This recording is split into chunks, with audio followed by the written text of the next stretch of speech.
mercenarët e Ali Lalis dhe Selim Kaloshit nuk ishin me ballin. Ata i dërgoi Mustafa Kruja për të luftuar bashkë me italianët kundër patriotëve, kundër nacionalistëve. Këto janë të vërtetat e historisë.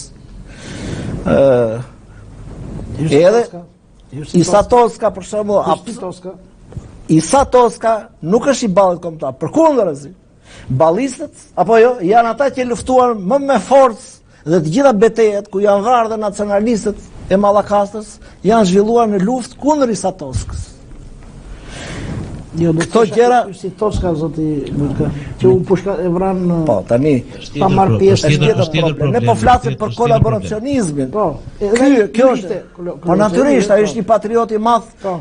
Ishte Toska dhe figura të tjera të Mallakastës që trajtohen edhe në libër janë figura patriotike që e vazhduan, por mbas mukjes, se u kthejmë prapë në pyetjen tënde.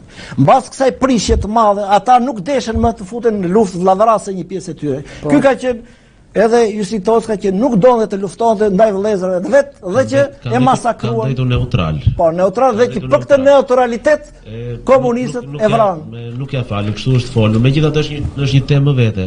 Po besoj se kolegu është bërë gati dhe ka një pyetje. Po. Unë ju përgëzoj zoti Butka për këtë prurje, po quaj libër historik, pasi në këtë kohë natyrisht që është nevoja për të kthjelluar nga ana historike, kur është shtruar dhe pyetja dhe çështja të rishkruhet historia apo jo për të riparë. Megjithatë unë do të kthem tek urdhri numër 6 i detorit të vitit 1943, që ka dalë nga ana e Mitat Frashërit, që i drejtohet ballit kombëtar për një pezullim tash për tash, ata që keni cikluar dhe ju në librin tuaj, për luftën kundër gjermanëve, dhe ndërkohë është e pasuar nga një urdhër numër 7 që është për të mbrojtur ndaj nacional-shqiptarës. Duke se ka një lloj ngërçi këtu, një mungesë orientime, nuk e di se si mund të shprehem. Pra, të mos luftosh kundër okupatorit, kundër tuajt dhe për të mbrojtur nga komunistët. Ndërkohë nga ana tjetër, nuk e di nëse më premton koha apo jo. Më intereson dhe një fakt, do të ishte më interes çfarë bëri nacionalistëja në ekzil pas vitit 1945, ku kemi disa organizime sporadike, për shembull, po ndalemi në gusht të 1948-s në Kairo, në Egjipt, kemi një dështim të përpjekjes për krijimin e krahut armatosur, që organizohet nga legalistët, apo dhe lvizja Frashëri në Itali nëse do të nisim në vitin 1949. Nuk e di. Janë pyetje shumë interesante dhe që lidhen edhe me thelbin e diskutimit të sotshëm. Unë të falenderoj për pyetjet. Atëherë, pyetja e parë që ka të bëjë me atë qarkore të Mitat Frashit dhe 7 tetor 1943, që i drejton gjithë komiteteve krajnore të ballit kombëtar. Edhe shprehimi që është të vënë midis dy zjarreve, tash për tash të ndalohet lufta kundër gjermanëve. Atëre, ta analizojmë këtë. Ç'do të thotë? E pa të vënë midis dy zjarreve, domethënë u vënë midis zjarrit komunist dhe zjarrit të pushtuesve gjerman. Një. E dyta tash për tash. Domethënë, kur thua tash për tash të ndalohet, domethënë deri tani ka vazhduar lufta kundër pushtuesve. Kur thot fjala të ndalohet, të ndërpritet, fjala të ndërpritet, domethënë presupozon që deri tani ka vazhduar lufta kundër tyre. Deri më 7 tetor ka vazhduar lufta edhe kundër italianëve dhe pastaj kundër gjermanëve. Dhe janë disa betejë që janë zhvilluar kundër gjermanëve dhe janë pasqyruar në këtë luftë. Në këtë një nga këto është edhe betejë e famshme që është zhvilluar në Kolonjë kundër forcave gjermane, të drejtuar nga Imad Safet Butka. Tani e treta, kur thot tash për tash, kjo nuk do thot që përfundimisht, kjo është përkohësisht dhe është një lloj kompromisi për të mbijetuar si lëvizje. Dhe kjo nuk do thot as pak kompromis, sepse kompromis të bësh bashkëpunim me gjerman do thot të lidhësh marrëveshje me ta.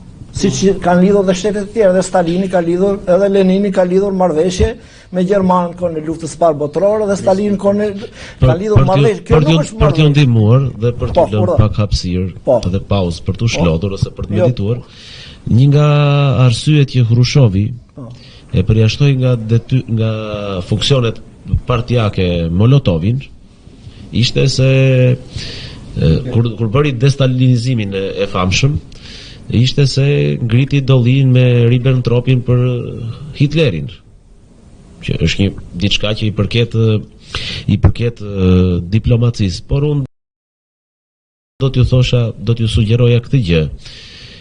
Do ta trajtojmë pak këtë periudhë historike duke u futur në mendsinë e kohës. Se ne diskutojmë sipas kushteve të sotme dhe vazhdimisht bëjmë një gabim, të gjithë historianët shqiptar bëjnë gabim, bie në kronik.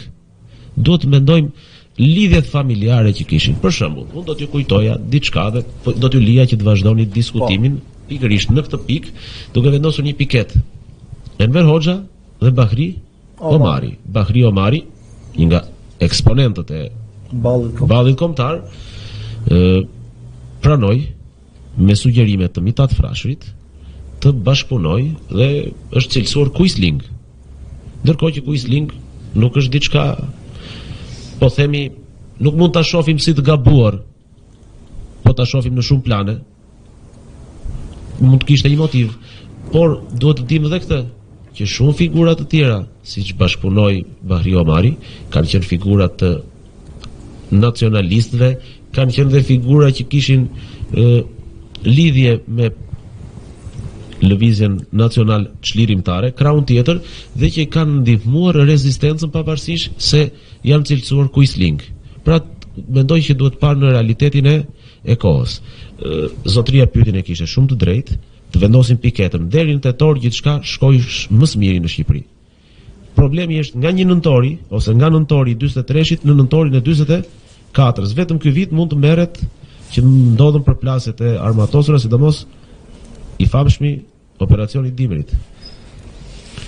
Besoj se këtu do parë në realitetin e kohës, zoti Butka, lidhjet e fshehta dhe ndikimet. Kjo do një trajtim të plot, natyrisht, dhe kjo mund të bëhet në një vepër, për t'i parë të gjithë. S'ka kohë që të... Por, unë jam i detyruar të përgjigjem drejt për drejt pyetjeve që më bëhen, dhe me këtë rast tregova se ky është thelbi i kësaj qarkore. Kjo nuk do të thotë bashkëpunim, dhe nuk ka pasur Mithat Frashi, nuk ka asnjë dokument, nuk ka shkruar edhe një libër për të. Gjeniu i kombit prej 500 faqe, 600 faqe. Nuk ka në arkivat e Shqipërisë dhe arkivat gjermane po italiane asnjë dokument komprometues për të si kryetari Ballit. Për asnjë lloj kompromisi. Po figurat të tjera të thash në momente të caktuara, në kushte të caktuar kanë bërë dhe kompromise me veten apo edhe në emër të organizatës.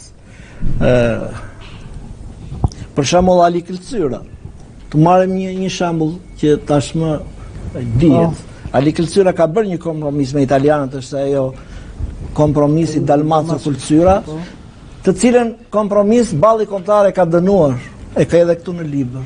Nuk e ka pranuar dhe e ka thënë kish një kompromis lokal dhe që është bërë vetëm me iniciativën dhe nuk u zbatua. Ose problemet të tjera që ju përmendët.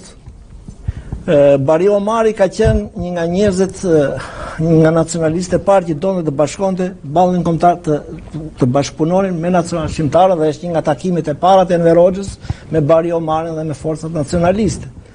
Sepse Bahri Omari mbronte përgjithsisht çështje shqiptare dhe ishte mbronte edhe Enver Hoxhën që strehosh në shtëpinë e vet. Por nuk kanë qenë këto çështje personale motivet kryesore, kanë qenë motivet e interesit që ka pasur atdheu Shqipëria dhe kombi shqiptar. Dhe që të vim tek pjesa tjetër e pyetjes tuaj, në mbas largimit të huajve nga Shqipëria, një pjesë e mirë e këtyre intelektualëve, nacionalizëve, Mithat Frashit të tjerë, edhe legalizëve shkuan në mërgim dhe atje vazhduan luftën e tyre për një Shqipëri demokratike dhe të lirë, sepse këtu fitoi regjimi komunist, diktatura komuniste e Enver Hoxhës. Dhe me që është fjala për Mithat Frashin, unë duhet t'ju them juve dhe dëgjuesve të nderuar të televizionit tuaj, Mithat Frashi në vitin 1948-49 realizoi formimin e Komitetit Shqipëria e Lirë, që historiografia komuniste ka paraqitur me njolla shumë të errta, po kjo ishte pjesë e politikës anglo-amerikane të Evropës së Lirë dhe të Shqipërisë së Lirë, që ishte ky komitet. Për të parë, a ishte kolaboracionistis ton apo jo Mithat Frashi, unë po ju citoj vetëm kriterin e futjes ose të përfshiresh në Komitetin Shqipëria e Lirë. Çfarë kriterësh vendosi? Një, të mos kenë kryer krime kundër njerëzimit. 2, të mos kenë bashkëpunuar me nazifashistët. E të tjerë.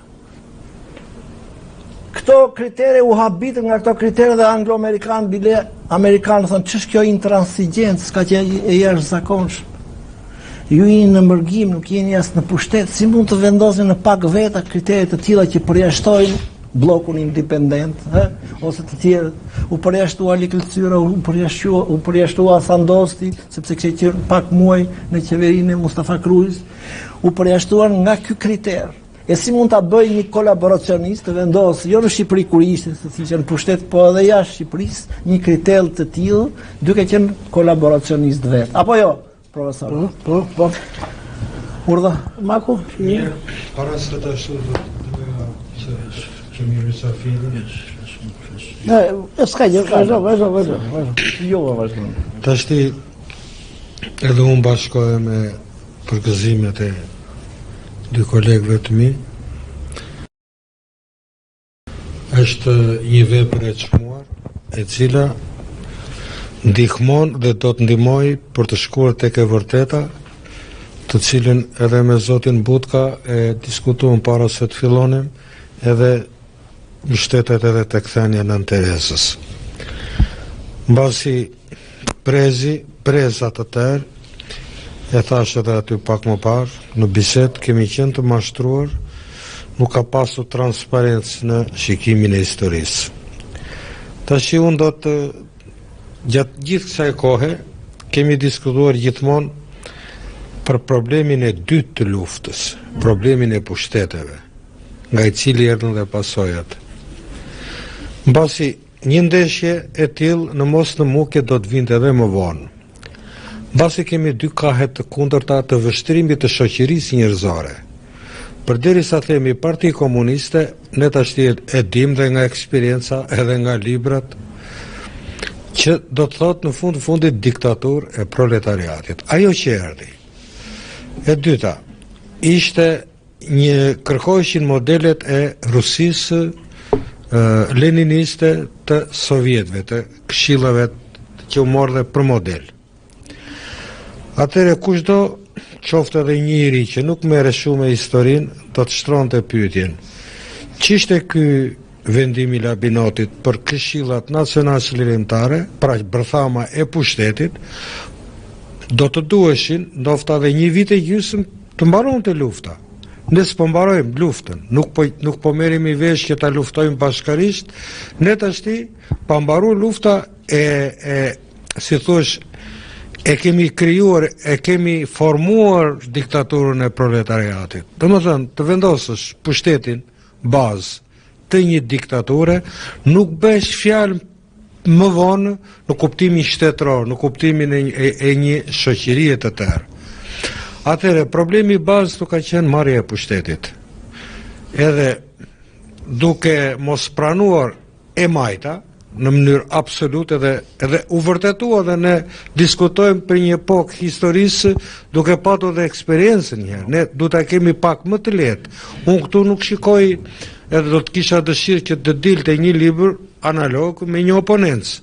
Po ne flasim nga largësi e viteve duke pasur përmedis një përvojë 50 vjeçare, e cila na e zbulon, na çon tek zanafilla, na çon tek thelbi i konfliktit bazë.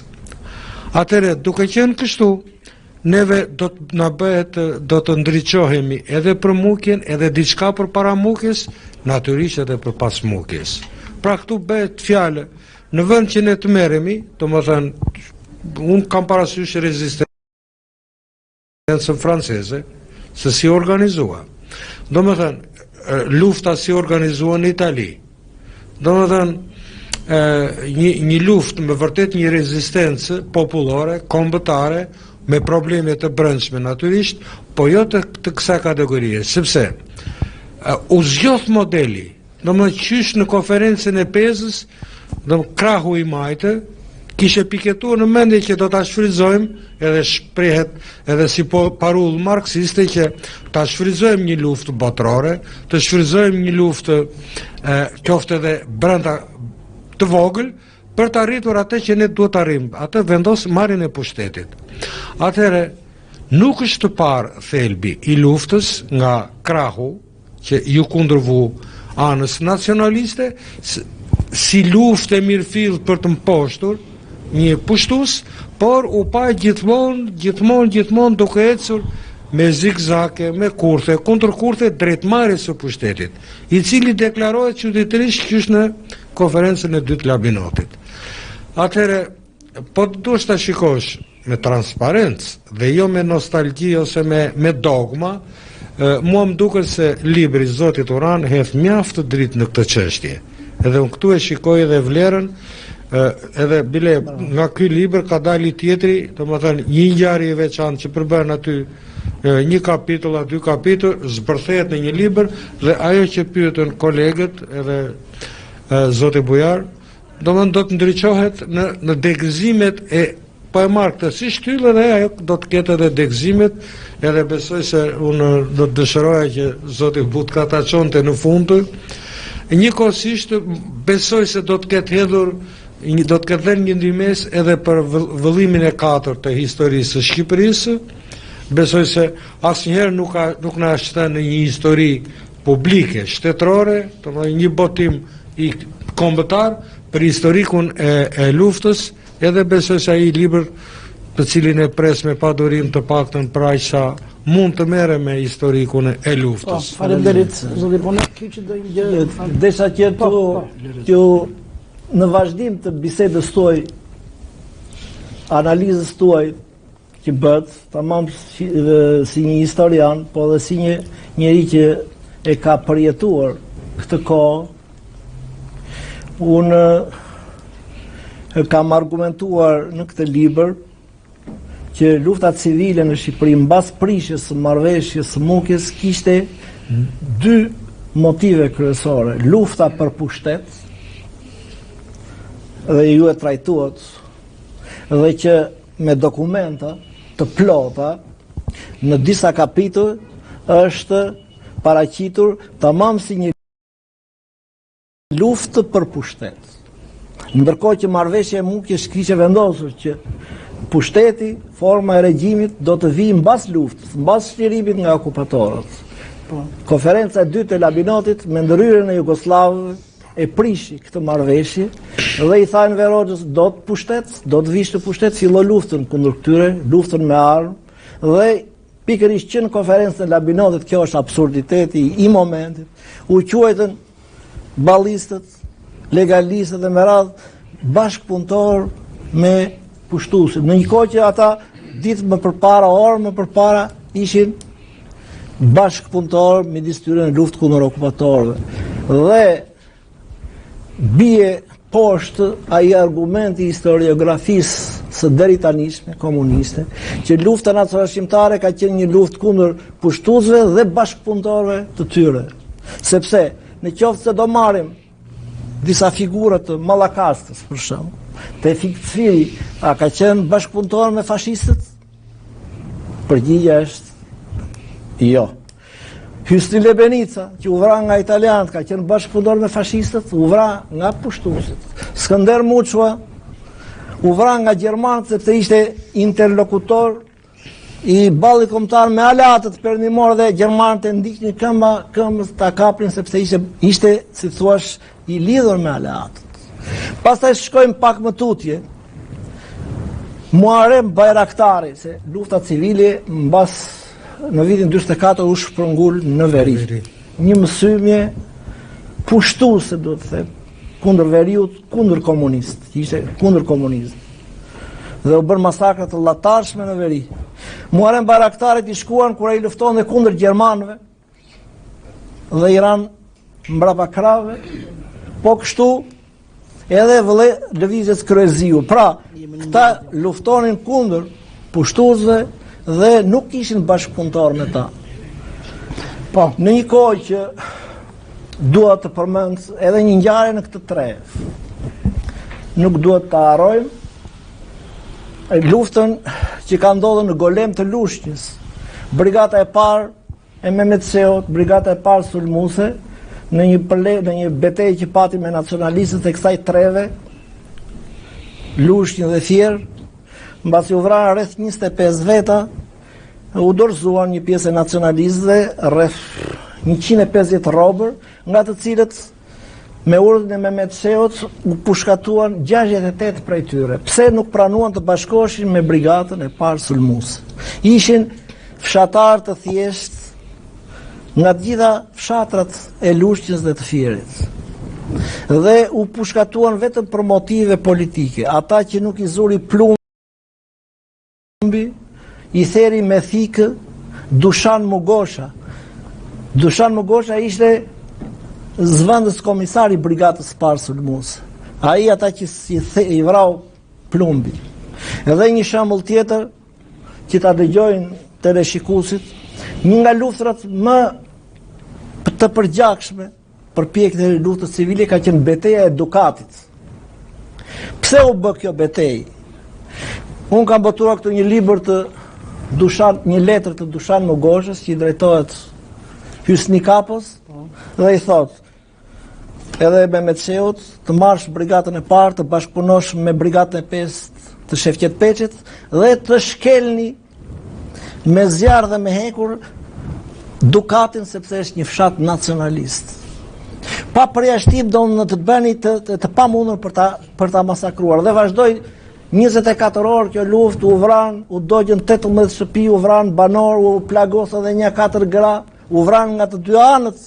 Përse u bë kjo punë? Kjo ishte logjika e luftës civile, e nxitur natyrisht edhe nga Jugoslavët, sepse është letra e Dushan Mugoshës, e të tjera. Në themel që marrën pushtetin nga komunistët. Tu do thoshe vetëm me sekonda, me sekonda do thoshe të falsifikosh historinë së gjë tjetër, të bëjmë një paralele me 56-ën e Hungarisë. U komentua edhe u plakëm duke të gjurë si kundër revolucion, ta pasaj dalim që është një revolucion. Falenderit zoti Pone, ndërkohë jemi në fund të minutën, pra ka përfunduar emisioni, për më shumë se një orë të nderuar shikues, në ndojmë bisedën në studio me zotin profesor, pra Uran Butkën, historianin, që është botues i disa librave, ishte në qendër në themel të kësaj bisede lufta civile në Shqipëri 43-45, të njëjtën kohë, po i njoftojmë shikuesit e televizionit Apollon, qytetarët e Fierit, që ditën e shtunë, në datën 9, pra në orën 10, bëhet promovimi i librit Lufta civile në Shqipëri 43-45. Diskutimi për aq ku do të marrin pjesë, janë të ftuar qytetar intelektual të vinë, të dëgjojnë dhe të bashkëbisedojnë pra për këtë libër që ka botuar ku do të bëhet zoti Uran në bibliotekën e Fierit. Ishte kënaqësi që qëndruam së bashku profesor Butka. Faleminderit edhe për mua gjithashtu. Ju uroj punë të mbar. Ishte kënaqësi pra edhe për televizion Apollon dhe në emër të televizion Apollon ju përshëndesim dhe mirë presim për të vazhduar biseda të tjera rreth kësaj teme shumë të rëndësishme pa trajtuar gjërësisht deri sot. Edhe unë ju falenderoj për ftesën. Falenderoj televizionin Apolloni që realizoi këtë bisedë me shumë interes për historinë.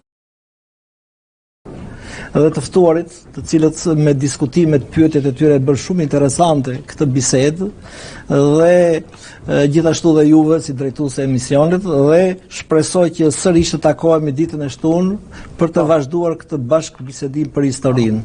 Faleminderit zoti Butka, ju falenderoj edhe juve që morët pjesë në këtë bisedë me profesor Butkën dhe të vazhdojmë bisedën ditën e shtunë në orën 10 në bibliotekën e qytetit Fierit.